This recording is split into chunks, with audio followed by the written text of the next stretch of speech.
Nos dias atuais, roubos de celulares e automóveis são bem comuns, dado a sua grande procura no mercado paralelo. Mas no século XIX as coisas eram um pouco diferentes. Naquela época, o roubo de cadáveres era algo bem comum, existindo até mesmo um nome para essa profissão. Os ressurreicionistas roubavam corpos direto do cemitério e vendiam para faculdades. Com pouco tempo, essa profissão pra lá de estranha, se assim podemos dizer, começou a se tornar tão lucrativa que gangues se formavam apenas para cometer esses roubos. E devido a essa curiosidade um tanto quanto estranha, eu decidi gravar um vídeo apenas para contar esse fato.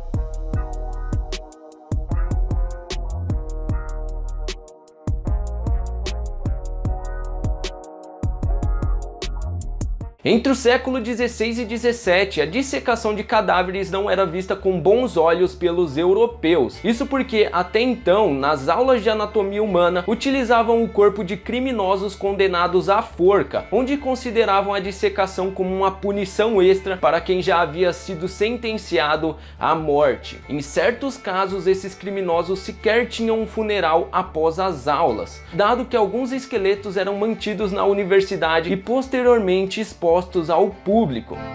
Essa prática não ajudou em nada no estudo sobre anatomia humana, pois algo que era para ser considerado uma fonte de estudo passou a ser vista como uma punição entre as pessoas que tinham o pavor de imaginar um parente sendo tratado da mesma forma que um criminoso. Para piorar ainda mais, as condenações à forca despencaram de um século para o outro. Em contrapartida, a procura pelo curso de medicina crescia rapidamente, aumentando o interesse dos estudantes pela anatomia humana e práticas cirúrgicas, tornando a demanda por corpos humanos tão alta que se tornou impossível supri-la. Como nessa época a doação de corpos para estudo não era oficialmente permitido, os pesquisadores estavam dispostos a pagar generosas quantias para qualquer um que ousasse trazer corpos para eles, despertando assim o interesse das pessoas pelo dinheiro fácil. O mercado de corpos, se é que podemos chamar assim, era tão lucrativo que roubar cadáveres se tornou uma espécie de epidemia na Europa. E se pararmos para pensar, de certa forma essas pessoas não estavam cometendo crime perante a lei britânica, que na época punia apenas as pessoas que roubavam os pertences dos mortos, mas não falava nada sobre roubar os próprios mortos. Caso o infrator fosse pego, receberia uma multa e provavelmente seria preso. Algo leve se pararmos para pensar que na época existia pena de morte, mas era bem comum as autoridades fazerem vista grossa para o que acontecia, pois acreditavam ser o preço a se pagar para o avanço da medicina,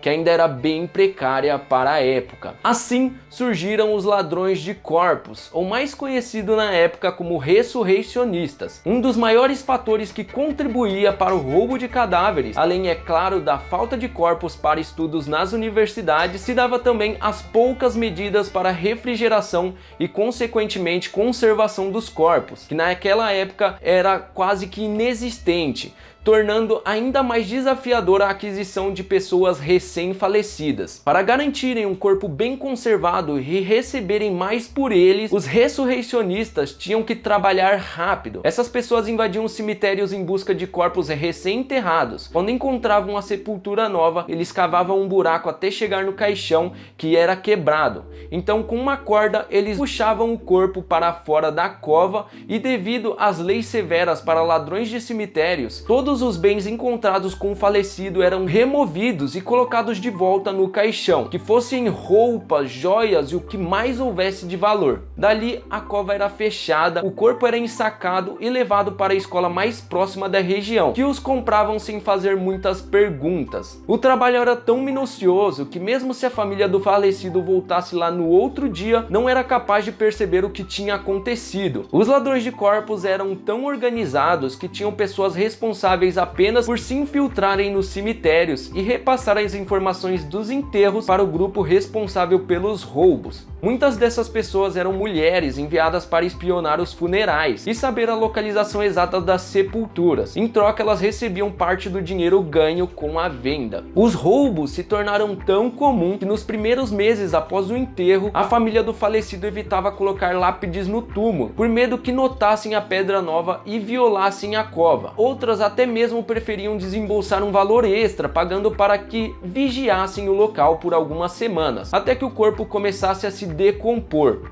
Ao longo do tempo, outras práticas para proteger os mortos surgiram. Algumas iam desde enterrá-los em caixões de ferros até a construção de mausoléu com portões de metal. Mas a mais estranha foi a criação de gaiolas fixadas acima do solo, conhecidas na época como gaiola zumbi, que tinha esse nome porque foram construídas com a intenção, pasmem, de evitar que os mortos fugissem, mas seu propósito acabou se invertendo. Essas gaiolas também eram chamadas de morte safe e eram bastante usadas pelas famílias que tinham pouco dinheiro para investir em algo mais seguro.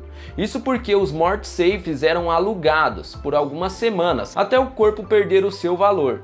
Após esse período, eram reutilizados em outras sepulturas. Embora o trabalho fosse sujo e perigoso, o pagamento pela entrega de um corpo recém-enterrado poderia facilmente passar dos 20 euros, que para a época era uma quantia exorbitante, fazendo com que o trabalho de um ladrão de corpos valesse e bem o risco, ainda mais para as pessoas que viviam na miséria. A Revolução Industrial na Grã-Bretanha se tornou notícia em quase todos os países do continente europeu, atraindo muitos imigrantes em busca de trabalho. Mas como nem tudo era um mar de rosas, boa parte deles iam apenas com a roupa do corpo e o sonho de uma vida melhor. Porém, chegando lá, as coisas eram bem diferentes do que imaginavam. O pouco dinheiro, a falta de hospedagem e quase nenhum recurso para se manterem era a combinação perfeita para dar tudo errado, tornando o roubo de corpos a melhor e única opção de trabalho para essas pessoas. Vale lembrar que nem sempre os grupos eram formados por pessoas loucas por dinheiro. Algumas eram até mesmo estudantes buscando aprender mais. Por exemplo, o primeiro registro que se tem sobre o roubo de um cadáver ocorreu em 1319, quando 4 estudantes foram presos enquanto violavam uma sepultura. Mas não há nada tão ruim que não possa piorar. Com o crescente boom dos ressurreicionistas e cada vez mais gangues, quase não havia mais espaço para novos ladrões. Com isso, começaram a surgir novos criminosos, capazes de irem ao extremo por um simples corpo. Por volta de 1828, 2 homens chamados William Burke e William Henry assassinaram entre 16 e 30 pessoas durante um período de 10 meses em Edimburgo, na Escócia. Esses assassinatos foram motivados pelo propósito de venderem os corpos frescos para um médico local que os dissecava em suas palestras sobre anatomia humana. Quando os dois foram presos, Harry conseguiu escapar da forca, testemunhando contra Burke, que não teve a mesma sorte, sendo condenado à forca. Seu corpo, por sua vez, foi dissecado e seu esqueleto ainda está no Museu de Anatomia Humana de Edimburgo. 3 anos mais tarde, em 1831, um grupo de ladrões de corpos apelidados de London Burkes, em homenagem, claro, a Burke, resolveu fazer o mesmo, só que dessa vez em Londres, alugando um barraco. Eles atraíam suas vítimas, na maioria das vezes pessoas em situação de rua, que eram drogadas até ficarem inconscientes e então cruelmente assassinadas. Os crimes só foram descobertos após assassinarem e venderem um corpo de um garoto de 14 anos para o King College School, onde os médicos do colégio notaram que o garoto sequer havia sido enterrado, chamando a atenção das autoridades, que conseguiram efetuar a prisão dos ladrões, ou melhor, dos assassinos. O governo britânico, vendo que a situação estava saindo do controle e se tornando cada vez mais extrema, decidiu dar um basta, criando a Lei da Anatomia em 1832, facilitando a liberação de corpos para professores, médicos, estudantes e cientistas, através de uma solicitação oficial junto à prefeitura. Esses corpos em questão poderiam ser de pessoas não reclamadas por meios legais, doados voluntariamente pelas famílias e até de indivíduos que faleciam em hospitais ou prisões e não eram identificados, tornando inútil o trabalho de um ressurreicionista, até porque os médicos não precisavam mais desembolsar dinheiro pelos cadáveres. Acredito que em parte também deva ter ocorrido um boicote devido às proporções que os ladrões tomaram assassinando o garoto de apenas 14 anos. De certo, esse trabalho poderia ser considerado moralmente errado, ainda mais para a época que a dissecação era vista com maus olhos pela população em geral, sendo considerada altamente imoral e deplorável.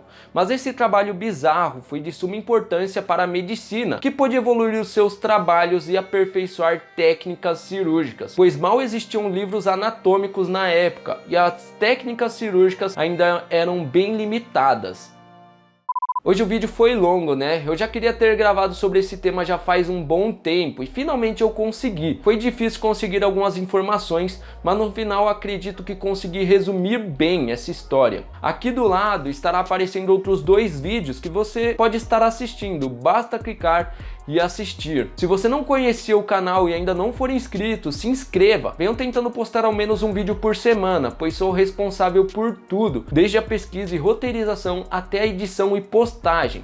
Então sua inscrição, like e comentários são muito importantes para mim, pois ela me motiva a sempre continuar trazendo novos vídeos para vocês.